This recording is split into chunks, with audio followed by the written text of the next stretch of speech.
বিকাল হয়ে গেছে গা, বাজারটা গুছা হেলাই, অনেক কাস্টমার ভরে যাবো গা। হেই মিয়া, তোমরা তো দেশের আবর্জনা, জায়গা আর পাইছো না, এনে দোকান দূর লাগে, এ কি পাকার যায় ভাব না, হ্যাঁ খালো যায় ভাব না, এই গাড়ি এনে থইছো অন্য কারণটা কি?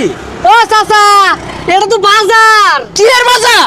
তোমরা হাইরে বাজার জমা অন্য বাজার জমা করি সরে। চাচা, বাজারে তো দোকান থাকবই, বাজার তোর তাই বাজারও বইতো না।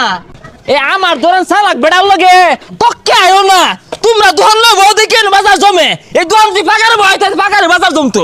রোজার মনে চাচা লাগে গেছে না। এই এত বেশি বুঝছো না, তুমি যা আসলে একটা বদমাস, এই লাউডা দেখে বুঝুন যা, কে লাউডা যে গাছ আছিস তোমার কাম মারছে, তোর দামাই না যাই রে শেটগিরি দেখাইছে লাউডা সিরিয়াল হয়ে বসে বাজার। চাচার মাথার কি সমস্যা আছে? না, সমস্যা মধ্যে মাথা আছে, তুমি মাথা বেড়া ফেরেস, এই যে লাউডা নিলাম এটা দম হারায়ও না।